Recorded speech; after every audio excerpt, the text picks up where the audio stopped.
নোয়াপাড়া এটি একটি শিল্পবন্দর নগরী এবং নদীবন্দর এলাকা।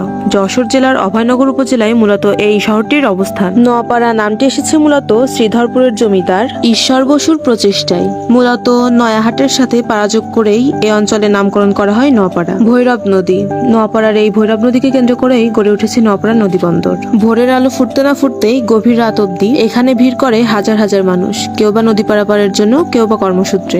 নোয়াপাড়া এলাকাটি মূলত ত্রিমুখী যোগাযোগ ব্যবস্থার একটা প্রধান জায়গা। এখানে রয়েছে নৌপথ, রেলপথ এবং সড়ক পথ। বাংলাদেশের বিভিন্ন অঞ্চলে এই অঞ্চলটি যুক্ত থাকার কারণেই দেশের দক্ষিণ পশ্চিমাঞ্চলের একটা কেন্দ্রবিন্দু হয়ে উঠেছে এই নোয়াপাড়া নদীবন্দরটি। তাছাড়াও নোয়াপাড়া কিন্তু আসলে একটা শিল্প শহর। এখানে কাঠ, কয়লা, সার কোনো কিছুরই কমতি নেই। শিল্পের পাশাপাশি এখানে কিন্তু বিভিন্ন ধরনের কলকারখানা আছে যা শিল্প এবং অর্থনীতির ক্ষেত্রে গুরুত্বপূর্ণ ভূমিকা পালন করে। নোয়াপাড়ার ভৈরব নদীটির বাণিজ্য খাতে গুরুত্বপূর্ণ ভূমিকা অপরিসীম। সব মিলিয়ে আমার শহর, আমাদের শহর, আমার আপনার প্রাণের শহর নোয়াপাড়া একটি শিল্প প্রধান শহর, যে শহরে একসাথে ত্রিমুখী যোগাযোগ ব্যবস্থা যেমন সড়ক পথ, রেলপথ এবং নৌপথ। সার্বিকভাবে বিবেচনা করলে নোয়াপাড়া কিন্তু বাংলাদেশের অর্থনীতির ক্ষেত্রে গুরুত্বপূর্ণ এক ভূমিকা পালন করছে।